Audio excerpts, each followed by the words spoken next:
I'm Maryann Brendon. I'm chair of the Commission on Unalienable Rights.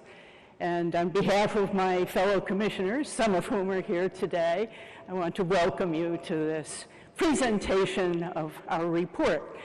I came in here earlier this morning, and when I saw this seating arrangement, it reminded me of Giacometti's Figures in a Public Square. Those seats looked so distant from one another and so lonely, and of course that whole sculpture was meant to be an evocation of estrangement of modern man.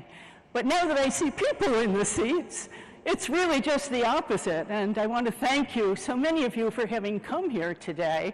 I know the travel is difficult, and I know you're all here because you care about public life, unlike Giacometti's estranged figures.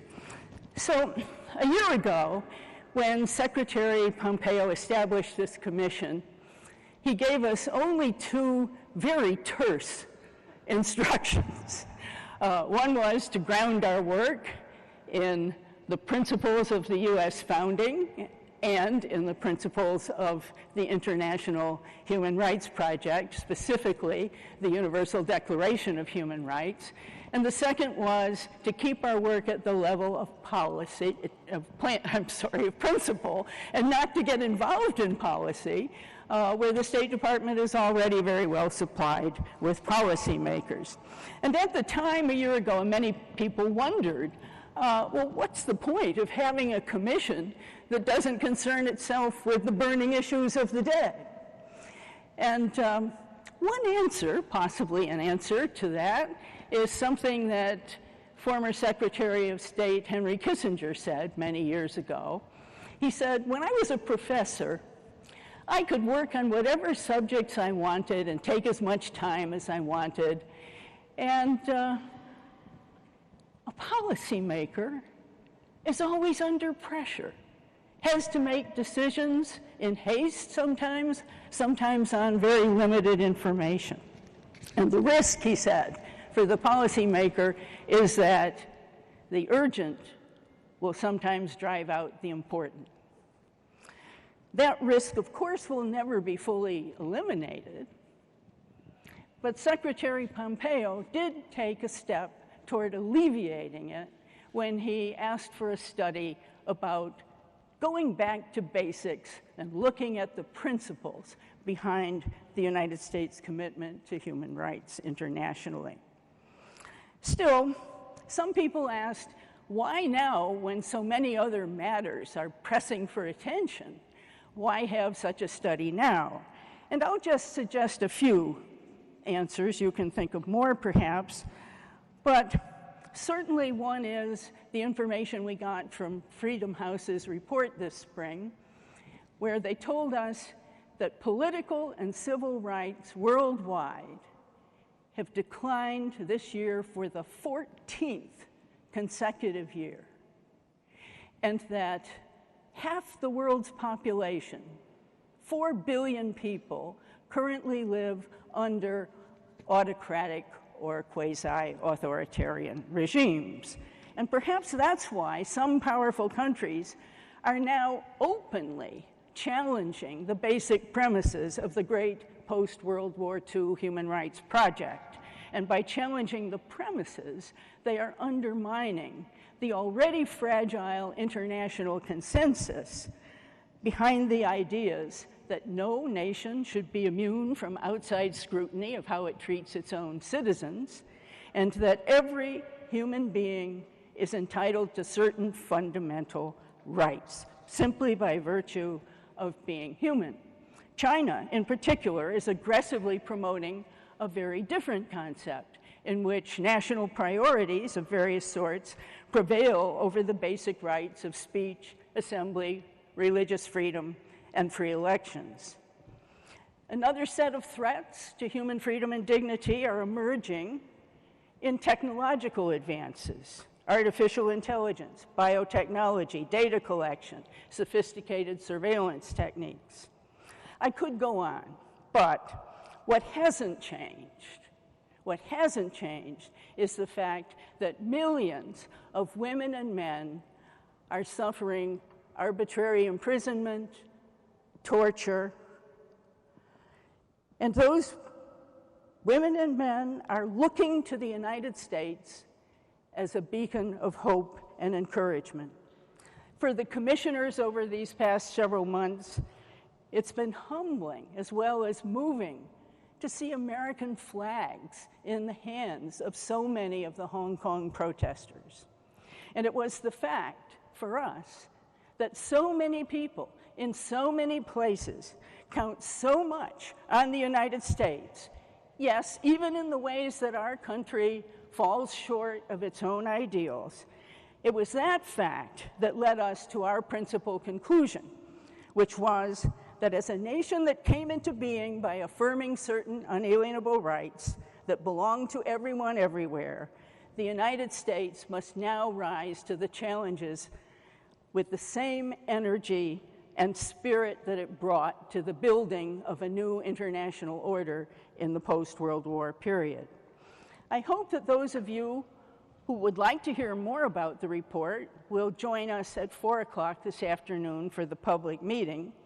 But now we must turn to today's program, where we're very fortunate to have with us Timothy Cardinal Dolan, Archbishop of New York, who will present the invocation, after which we will hear the remarks of the Secretary of State, Michael Pompeo, which will be followed by a conversation between the Secretary and myself, in which he may reveal whether the Commission's report did or did not come close in any way to what he expected of it. Please join me in welcoming Secretary of State Michael R. Pompeo and Cardinal Timothy Dolan.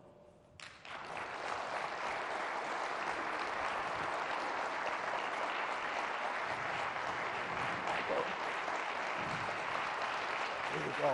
Good info. Thanks. Excuse me, Secretary.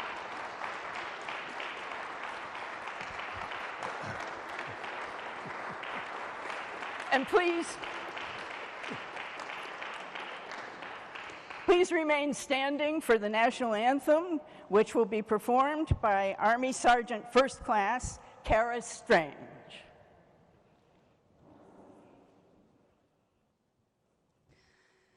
Oh, say, can you see by the dawn's early light what so proudly wheeled at the twilight's last gleaming, whose broad stripes and bright stars through the perilous fight o'er the ramparts we watch were so gallantly streaming, and the rocket red glow, the bombs bursting in air, gave proof through the night that our flag was still there.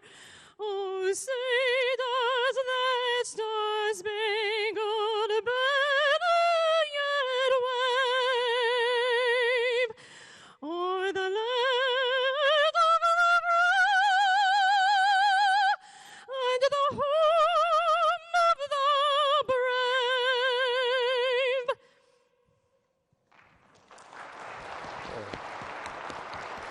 Well done. Thanks, Sergeant. All right. Here we go, Maryann. Let us pray, and pray we must. We citizens who cherish this one nation under God, a duty flowing from our bold confession, in God we trust. So we readily praise a Creator who has bestowed upon and ingrained into the very nature of his creatures certain inalienable rights, acknowledged by the founders, enshrined in our country's normative documents, defended with the blood of grateful patriots. You, dear Lord, have bestowed these inalienable rights, not kings, tyrants, or any government, rights flowing from the innate human dignity of the person and the sacredness of all human life. You have made self-evident in reason and nature celebrated in your own revelation. And while we will never give up, beseeching you, dear God, to mend our every flaw, we renew our gratitude for this homeland founded on these inalienable rights, asking your blessing upon this noble project initiated by Secretary Pompeo and Ambassador Brendon, and your guidance as we renew our sense of duty to share our country's wisdom on rights inherent to the very nature of the human person, never, ever to be trampled. To the sovereign of the nations, creator of all, bestower of rights, be honor and glory forever and ever. Amen. Now it's my great pleasure to introduce the person whose idea it was to have a study that would help to ground American diplomacy in the principles of our founding and in the principles of the International Human Rights Project. And it is my great pleasure, Mr. Secretary, to present you with a copy of our report. Ladies and gentlemen, the Secretary of the United States, Michael R. Pompeo.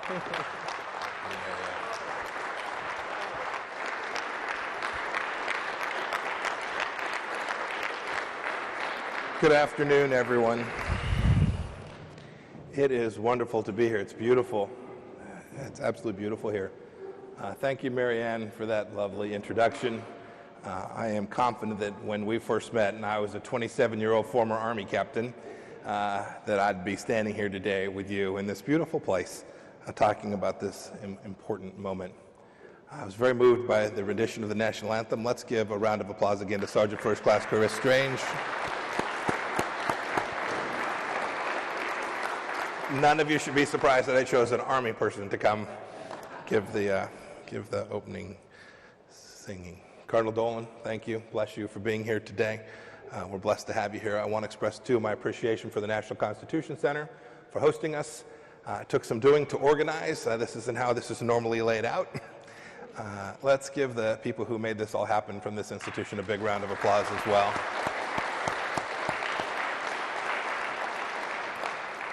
I'm happy, too, that so many of you took the time to come to Philadelphia, a place intentionally chosen, even if we do have to be socially distanced. And to those watching live stream at state.gov, welcome. A special welcome today, too, to the commission members who could make it here, Paula Carosa and David Penn, and to Peter Berkowitz, the commission's executive secretary and the head of the State Department's policy planning staff. We also have Duncan Walker and the rapporteur for the committee, Cart Weiland, here. I know that all of you and your colleagues put a lot of hard work into this report, and thank you so much for that. I want to take just a second as well to acknowledge the commissioners who could not be here today: Kenneth Anderson, Russell Berman, Hamza Yusuf Hansen, Jacqueline Rivers, Katrina Lantos Sweat, Rabbi Mar Solovacek, and Christopher Tollefson. I value deeply the contributions that each of you made to this important report. I want to thank, too, there were lots of public comments. We had a number of public meetings.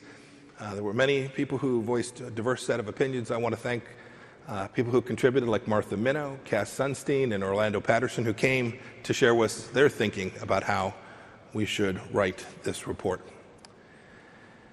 I know, too, that the Commission is welcoming and providing a further opportunity for public input as we complete our work later this afternoon. And a special thanks to you, Professor Brendon. You're amongst the most significant inspirations for this report that we're unveiling here today. Many of you won't know this, but I said a few years under Maryann's tutelage. I was a research assistant for her. She paid me $7 an hour. I thought I was rich. It was one of my greatest gifts in life. I've now read nearly everything you've written. I don't agree with all of it, but we had a fun time. We debated human rights. We agreed on the big things, the important things, the things that really matter about this remarkable nation. We agreed that our founders traveled to this great land to enjoy the fruit of freedom, not to spread subjugation. We agreed, as Professor Brendon, the former 1960s civil rights advocate, wrote in her great work, Rights Talk, that a rapidly expanding catalog of rights not only multiplies the occasion for risks of collision, but risks trivializing core American values. We agreed that the Declaration of Independence itself is the most important statement of human rights ever written. It made human freedom and human equality our nation's central ideas. And as I said to the Claremont Institute, now just over a year ago, we agreed that America draws strength and goodness from her founding ideals, and that our foreign policy must be grounded by those ideals as well.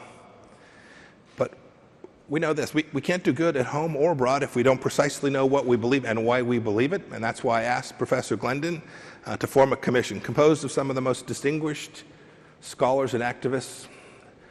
I asked them not to discover new principles, but to furnish advice on human rights grounded in our nation's founding principles and the principles of the 1948 Universal Declaration of Human Rights. Because without this grounding, our efforts to protect and promote human rights is unmoored and therefore destined to fail. And so the Commission on Unalienable Rights was born. These rights, these unalienable rights are essential. They are a foundation upon which this country was built. They are central to who we are and to what we care about as Americans. Now, I think Colonel Dolan referred to this, but America's founders didn't invent the unalienable rights, but stated very clearly in the Declaration of Independence that they are held as self-evident that human beings were created equal and endowed by their Creator with certain unalienable rights. Among those are life, liberty, and the pursuit of happiness. So too did these bright men know that each human being has inherent worth just by virtue of his or her own humanity, a deeply biblical idea. As Alexander Hamilton wrote, "The sacred rights of mankind are written as with a sunbeam by the hand of the divinity itself and can never be erased or obscured by mortal power." Now, that may seem commonplace to some of you, but this was a momentous idea. Until 1776, human beings pretty much everywhere were ruled by might and brutality. The founders changed the course of history when they established a nation built on the premise that government exists not to diminish or cancel the individual's rights at the whims of those in power, but to secure them. I'll never forget being spellbound by the founders' ideas for the first time. As a cadet, too many years ago now, at West Point, I was issued uniforms, a rifle, and the Federalist Papers. I still have that copy. Some have seen it on my desk. It's a bit more tattered now. But I've continued to go back to that and hearken back to those central ideas that these men brought to this great nation. And it's important. It's important for every American diplomat to recognize how our founders understood unalienable rights. As you'll see when you get a chance to read this report, the report emphasizes foremost among these rights are property rights and religious liberty. No one can enjoy the pursuit of happiness if you cannot own the fruits of your own labor. And no society can retain its legitimacy or a virtuous character without religious freedom. Our founders knew that faith was also essential to nurture the private virtue of our citizens, and the report speaks to that. In his now famous letter from 1790, a letter to the Jews of Newport, George Washington proudly noted that the United States gives to bigotry no sanction, to persecution no assistance. Our founders also knew the fallen nature of mankind. Alexander Hamilton wrote in Federalist 10, "Men are ambitious, vindictive, rapacious." So, in their wisdom, they established a system that acknowledged our human failings, checked our worst instincts, and ensured that government wouldn't trample on these unalienable rights. Limited government, structured into our documents, protects these rights. As the report states, majorities are inclined to impair individual freedom, and public officials are prone to putting their private preferences and partisan ambitions ahead of the public interest. The genius of our founders was evident to one man in particular. In 1838, a 28-year-old lawyer gave a speech to the local Young Men's Lyceum in Springfield, Illinois. Abraham Lincoln said, quote, "We find ourselves under the government of a system of political institutions, conducing more essentially to the ends of civil and religious liberty than any of which the history of former times tells us." This is still true. This is still true of America today. America is fundamentally good and has much to offer the world because our founders recognized the existence of God-given, unalienable rights and designed a durable system to protect them. But I must say, these days, even saying that America is fundamentally good has become controversial. The Commission was never intended to time the release of this report to the current societal upheavals that are currently roiling our nation. Nevertheless, the report touches on this moment, and so will I, because today's unrest directly ties to our ability to put our founding principles at the core of what we do as Americans and as diplomats all across the world. Now, it's true that our nation's founding, our country fell far short of securing the rights of all. The evil institution of slavery was our nation's gravest departure from these founding principles. We expelled Native Americans from their ancestral lands. And our foreign policy, too, has not always comported with the idea of sovereignty embedded in the core of our founding. But crucially, the nation's founding principles gave us the standard by which we could see the gravity of our failings and a political framework that gave us the tools to ultimately abolish slavery and enshrine into law equality without regard to race. You don't always hear these ground truths today. Nor do you hear about the greatest strides our nation has made to realize the promise of our founding and a more perfect union. From Seneca Falls to Brown versus Board of Education, to the peaceful marches led by Dr. Martin Luther King Jr., Americans have always laid claims to their promised inheritance of inalienable rights.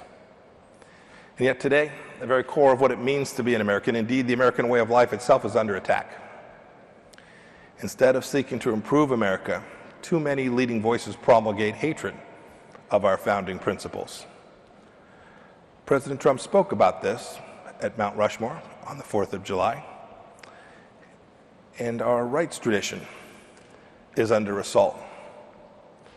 The New York Times 1619 Project, so named for the year that the first slaves were transported to America, wants you to believe that our country was founded for human bondage. They want you to believe that America's institutions continue to reflect the country's acceptance of slavery at our founding. They want you to believe that Marxist ideology, that America is only the oppressors and the oppressed. The Chinese Communist Party must be gleeful when they see the New York Times spout this ideology. Some people have taken these false doctrines to heart. The rioters pulling down statues thus see nothing wrong with desecrating monuments to those who fought for our unalienable rights, from our founding to the present day. This is a dark vision of America's birth. I reject it.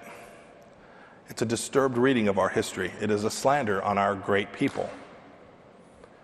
Nothing could be further from the truth of our founding and the rights about which this report speaks.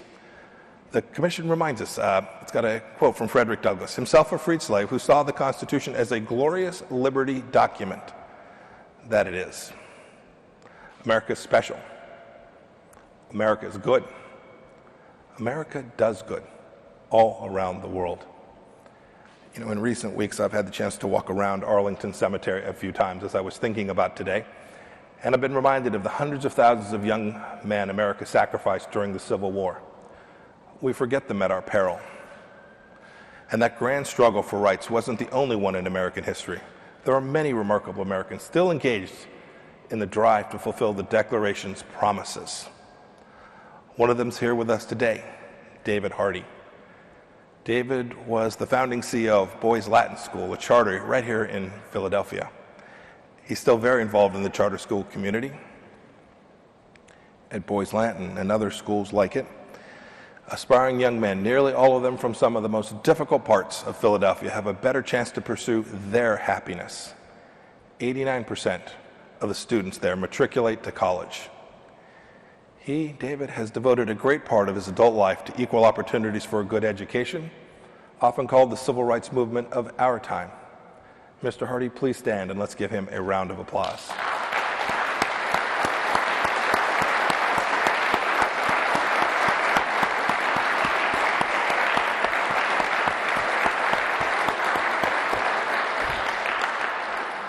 David, thank you again for being with us here today.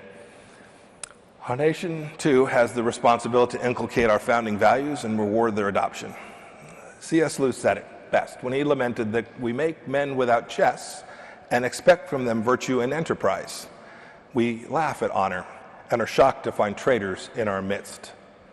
We must do better. America must build on its founding ideals, and its leaders must fearlessly defend them. It is clear, and this report makes it even more so, it is clear that unalienable rights are central to who we are as Americans. But here's where I come in as Secretary of State. They have to underpin our foreign policy. The Declaration itself is a foreign policy matter. It was written to explain why our nation broke away from British tyranny. If we truly believe that rights are inalienable, inviolate, enduring, indeed universal, just as the founders did, then defending them ought to be the bedrock of our every diplomatic endeavor. Indeed, our own commitment to unalienable rights at home has proved a beacon of hope for men and women abroad pursuing their own liberties. The examples are countless. I'll just give a couple. Natan Sharansky. When he heard of President Reagan's evil empire speech while in prison, he said it was a ray of hope in the darkness of his punishment cell. Last year, Professor Glendon referred to this Hong Kong wave the American flag as they protested a communist crackdown. There is no symbol of freedom more recognizable all around the world. Today, I'm proud to have with us Wei Jinsheng, who is considered the father of today's Chinese democracy movement. On December 5th, 1978, the young electrician from Beijing Zoo shook the world by bravely posting an eloquent essay on Beijing's short-lived democracy wall. Mr. Wei boldly insisted that the CCP's four modernizations in industry, agriculture, defense, and science weren't enough to truly make China a modern and civilized nation. Harkening back to the May 4th movement generations earlier, he said China needed a fifth modernization, democracy. The Chinese Communist Party repeatedly threw Mr. Wei in jail for his advocacy. In 1997, he immigrated to America, where he has continued his courageous call for the Chinese Communist Party to honor the unalienable rights that God has given to every Chinese citizen, from Tibet to Tiananmen and from Hong Kong to Hubei. Mr. Wei, please stand and be recognized.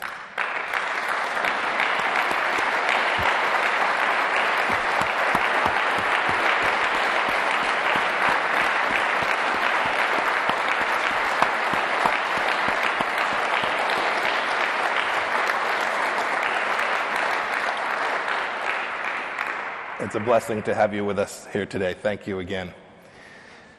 Now, if you believe our founding principles should inform foreign policy, and especially the promotion of unalienable rights, we have to lay down a framework for how to think about this around the world.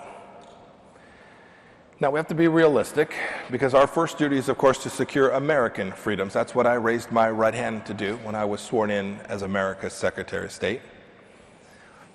Our dedication to unalienable rights doesn't mean we have the capacity to tackle all human rights violations everywhere and at all times. Indeed, our pursuit of justice may clash with hard political realities that thwart effective action, and our promotion of rights may be possible to achieve through diplomatic tools, but it, from time to time, will certainly not be.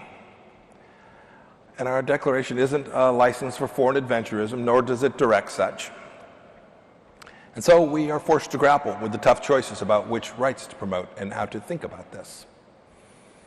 Americans have not only unalienable rights, but also positive rights, rights granted by governments, courts, multilateral bodies. Many are worth defending in light of our founding, others aren't.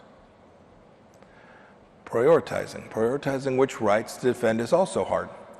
There was a research group found combined 64 human rights related agreements encompassing 1,377 provisions between the United Nations and the Council of Europe alone. That's a lot of rights. And the proliferation of rights is part of the reason why this report is so important. It reorients us back to the foundational, unalienable rights that we are bound to protect.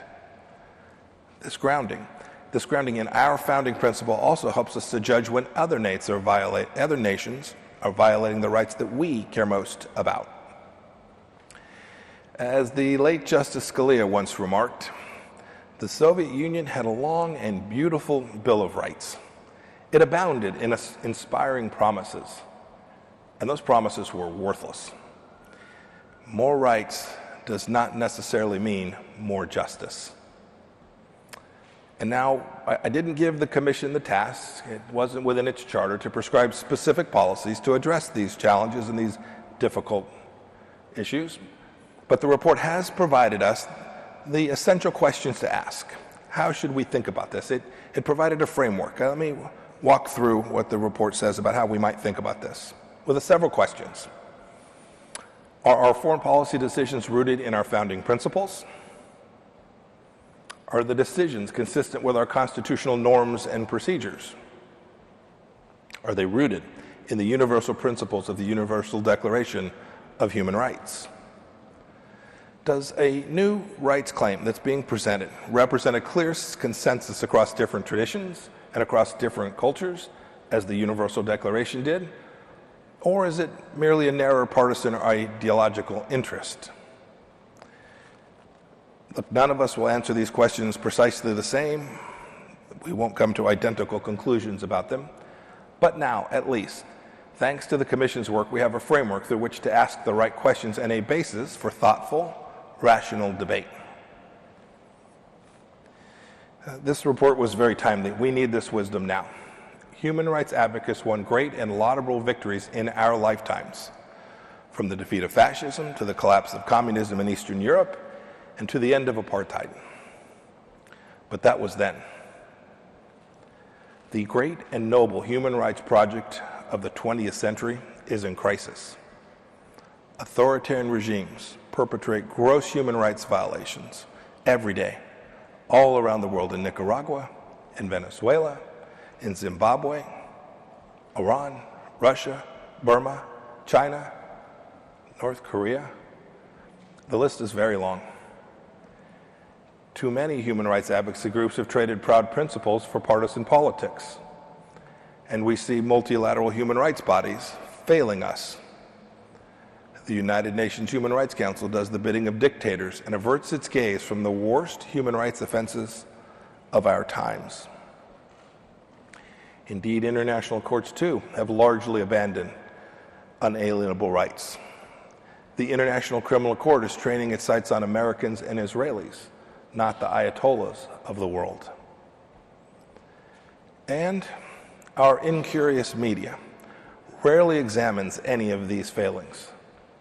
Indeed, the New York Times refused to publish Professor Glendon's op-ed on this Commission's report, which leads me to the obvious conclusion that you are even more dangerous than Senator Tom Cotton.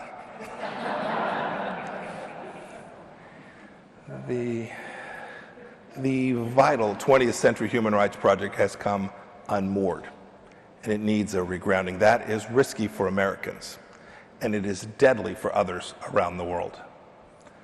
The Commission's work marks an important contribution to America's effort to address this human rights crisis, and it's a good time to do so. Thankfully, America stands tall in the face of the most fearsome challenges. Now, you get a chance to read the report, and you'll see that the commissioners didn't agree on everything. But they did all agree that the United States must vigorously champion human rights in our foreign policy, and I could not agree more. No nation is better equipped. We have the most abundant resources, the most principled diplomats, and the most conviction to defend human rights of any nation in the world. And we have manifold tools at our disposal to accomplish these goals. We must, and do, serve as an exemplar here at home as well. And I challenge anyone in the world to best our robust democracy, our vigorous debates, and our constant striving to be better. It's important too, and the report reflects on this, we must reject moral equivalency. Last year, a very well-known senior columnist for a major American media outlet asked the following question: is there any reason to believe that China is a less moral place than the United States? I thought I'd take 2 seconds to answer that today. There is indeed every reason, not only to believe, but to know that our exceptional nation secures infinitely more freedom for its citizens than the CCP will ever permit. But the mere asking of that question is so deeply troubling. The report answers this too. It says, quote, there can be no moral equivalence between rights-respecting countries that fall short in progress towards their ideals and countries that regularly and massively trample on their citizens' human rights. So too must we cultivate the seedbeds of human rights. Free and flourishing societies cannot be nurtured only by the hand of government. They must be nurtured through patriotic educators, present fathers and mothers, humble pastors, next-door neighbors, steady volunteers, honest business people, and so many other faithful, quiet citizens. We have the responsibility to educate and advocate. Our diplomatic posts all over the world have human rights officers working to promote American values. I and my team at the State Department and this administration have promoted religious freedom everywhere we go. I've met with survivors of religious persecution and religious leaders, from Pope Francis to the Metropolitan Epiphany in Kiev, to the Chief Rabbi of the United Kingdom, to the Archbishop of Canterbury. We can shine a light on abuses. And as we do, when we issue our annual reports, we take stock of the world's efforts on religious freedom, on human rights, and on human trafficking. No other nation devotes such enormous resources to simply telling the truth about human rights abuses around the world. We too can empower the people of other nations to further their social and economic rights. Our USAID does this essential work, as does our WGDP program, which helps women flourish as entrepreneurs. Women, sadly, suffer the most human rights abuses. We can help them do better. We can work productively, too, with other nations. We've done that. We've worked with 60-plus nations to help the Venezuelan people recover democracy from the Maduro dictatorship. And then we have punitive tools, too, such as sanctions that we've levied on human rights abusers in Iran and in Cuba, and a recent advisory that we put out about Xinjiang and companies doing business there. We want to make sure that no American business is knowingly benefiting from slave labor.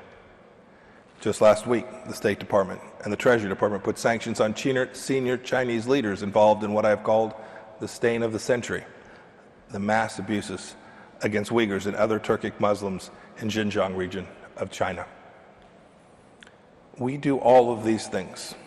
Our foreign policy does all of these things for the sake of unalienable rights.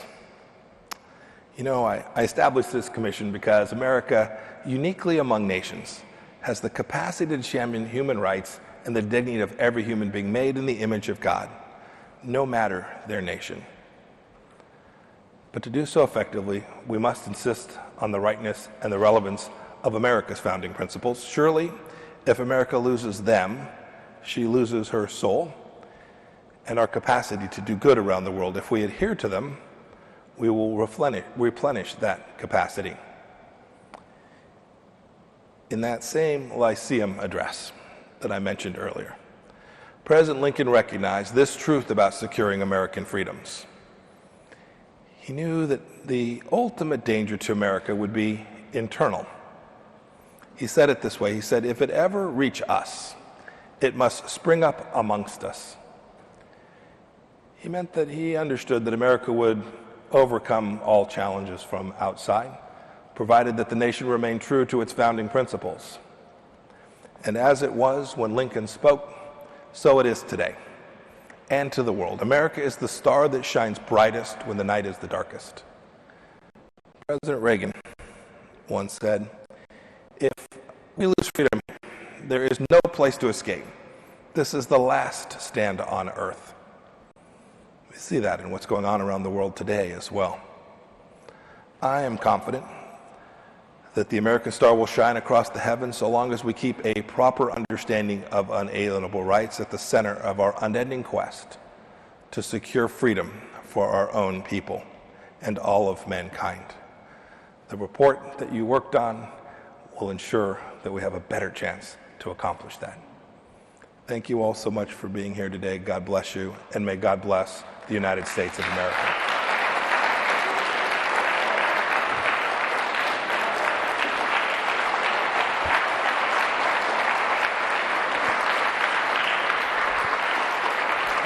Good.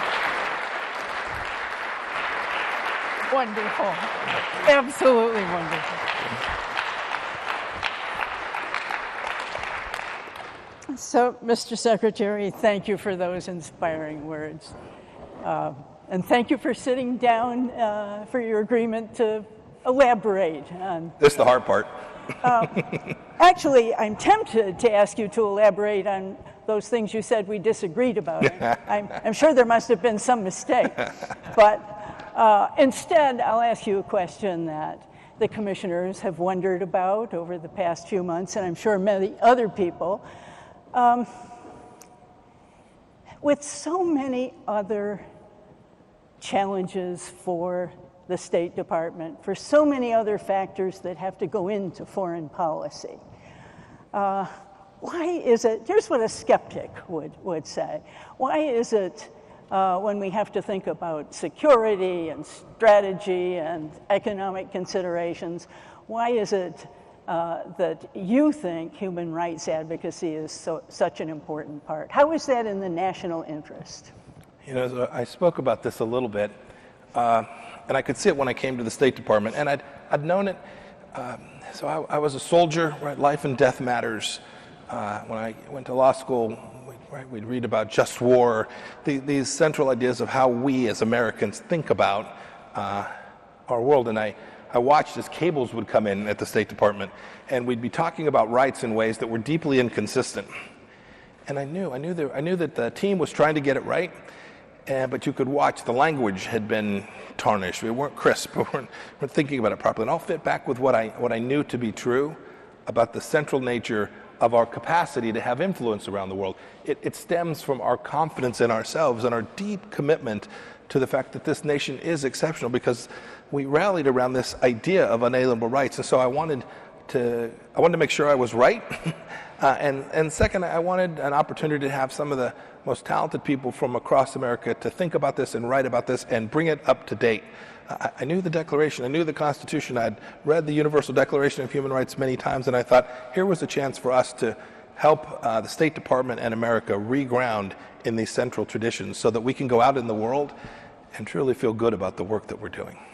It's interesting that many secretaries of state, as you know, have given more or less priority to human rights in foreign policy, but no one before you ever thought to go back to basics, and let's ask that question.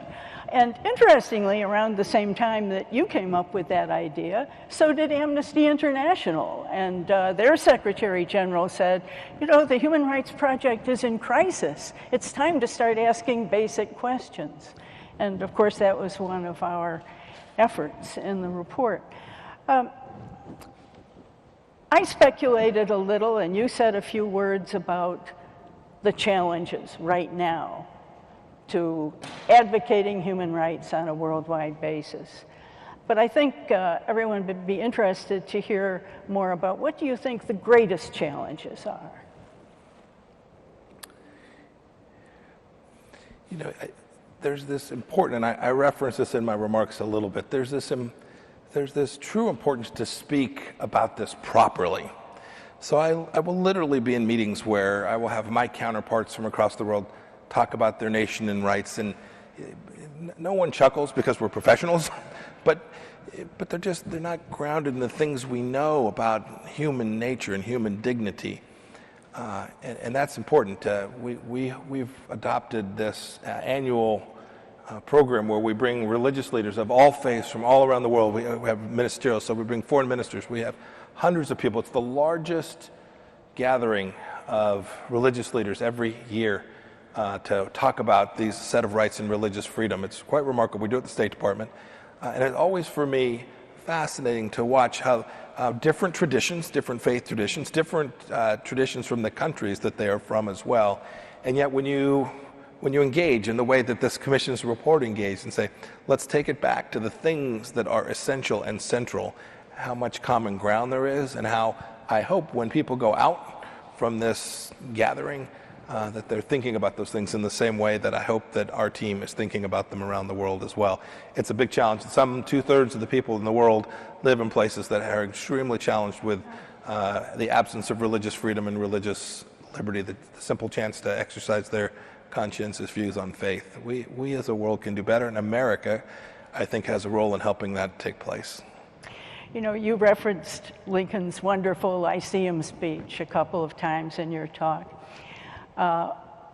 One thing he said in that speech, referring to the Declaration of Independence, he said, those principles have been forgotten because they haven't been attacked outright. They've been attacked by the silent artillery of time. And it seems to me that that's true not only of our founding principles, but now of the principles of the Universal Declaration of Human Rights, which is about as old today as the Declaration of Independence was when Lincoln spoke. It's only China and a few other countries that are outright openly attacking the foundations and premises of the World War II Human Rights Project, the project that helped to bring down totalitarian regimes in Eastern Europe, apartheid. But the silent artillery of time has taken its toll. And we mentioned a lot of challenges, you and I, today, but one of them is simply that another reason for going back to basics is to remember. I think that's right. I think when I laid down the charter for this committee in the Federal Register, we talked about that. No need to go invent anything. Just revisit and rethink.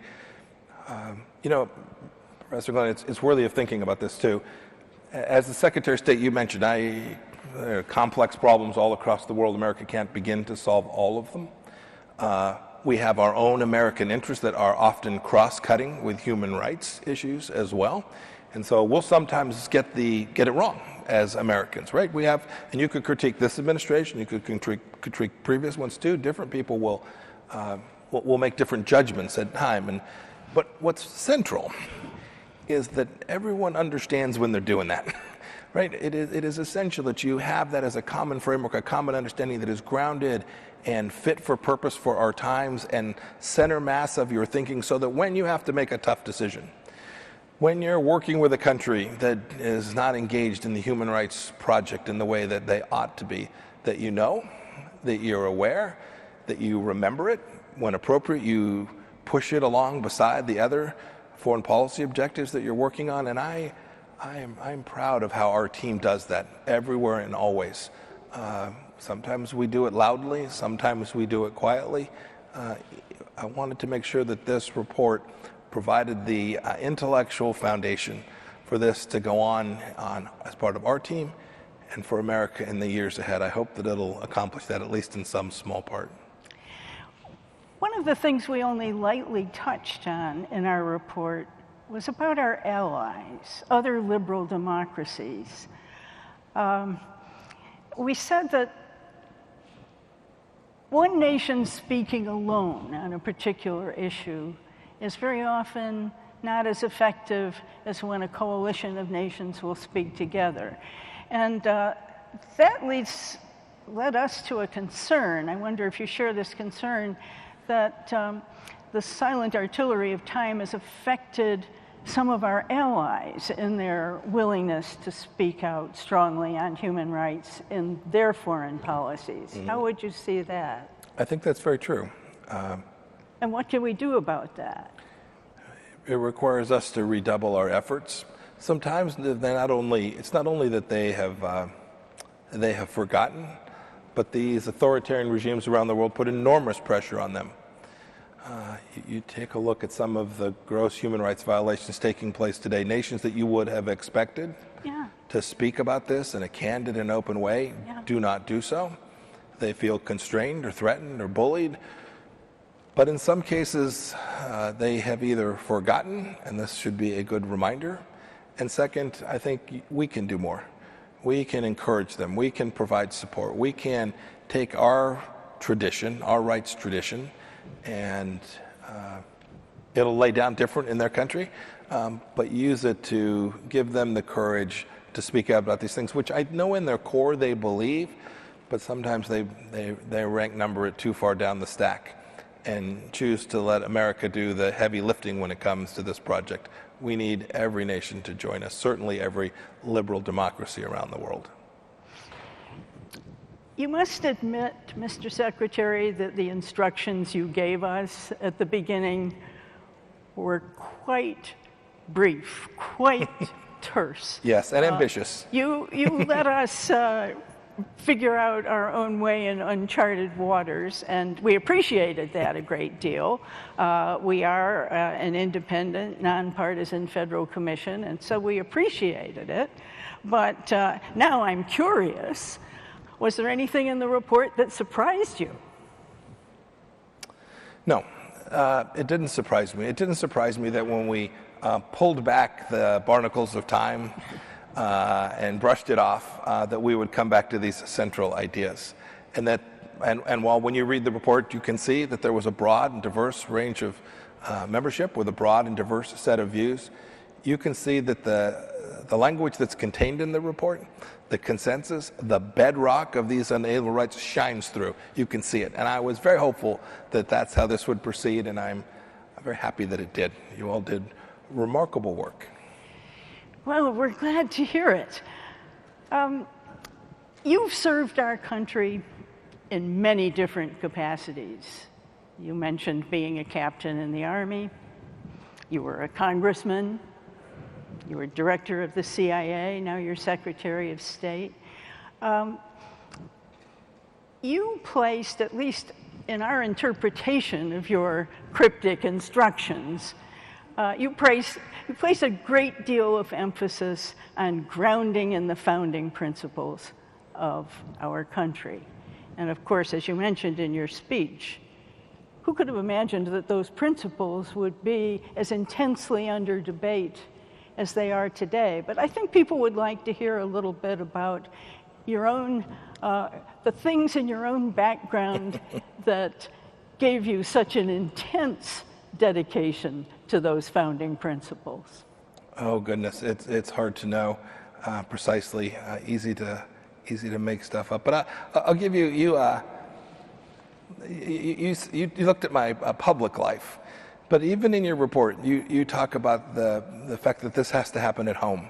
Yeah. And so I think about my role as father. I think about my role as husband. My wife and I taught 5th grade Sunday school for a number of years. Perfect training for being the Secretary of State. I ran a small business in Wichita, Kansas. These places where communities come together, and these ideas, you don't talk about them very much when you're standing in front of a CNC lathe with your team, but nonetheless, these ideas, this idea of civic virtue is central to the founders' understanding, and I came to understand that early on in life and to appreciate it and to do my best to be part of that in whatever community that I was part of. I didn't always succeed, but I tried. And so as I've had this public role now in these last years, I've tried to inculcate that in every team that I've worked on and every organization that I've had the privilege to be part of as well. Toward the end of your speech, you mentioned those seedbeds of civic virtues. And we say in our report that the American tradition of rights is a distinctive one. There's nothing quite like it anywhere else in the world. And we identified 3 strands that launch this ongoing conversation that we have in this country about the point and purpose of our public life. And one, of course, was this individualist strain, this Lockean, we're freedom-loving, profit-making, gambling, risk-taking society. We didn't say all that in the report, but elaborating a bit. Then the civic Republican strain that came out of those self-governing townships that pre-existed the founding, but where Tocqueville noticed that Americans learned and practiced self-government. And then the biblical strain, which was so pervasive at the time of the founding that they didn't feel the need to talk about it very much. And you indicated toward the end of your speech that rights are one thing, but rights are only tools. Rights are only means to better standards of life in larger freedom, as the UN Charter says, right, and the UN Declaration. But rights have to be supported by something, have to be supported by a culture, by a rights-respecting society, by a rule of law, by the Constitution, the structure of the Constitution. And it seemed to me in your speech that you were saying we're at a kind of, we're not only at a crisis in the Human Rights Project, but we're really at a kind of turning point and a crisis in our own culture.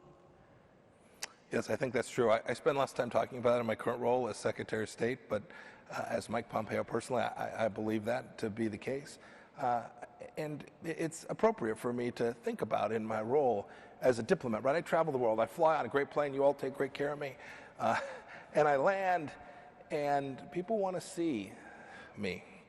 Leaders from all across the world. They don't want to see Mike. They want to see the Secretary of State of the United States of America, because America brings with it all of that, and we can't lose it.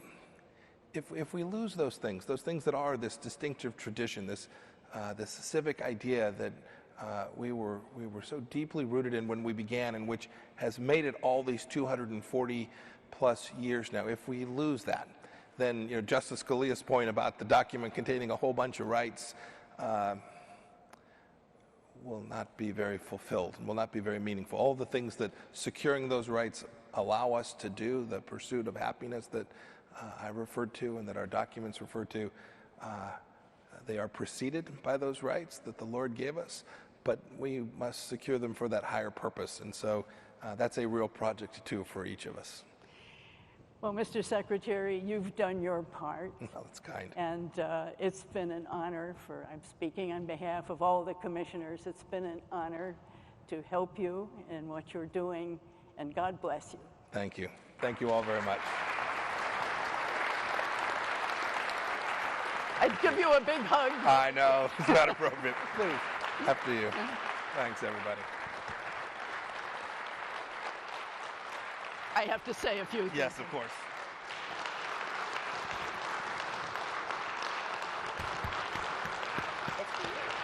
I have to.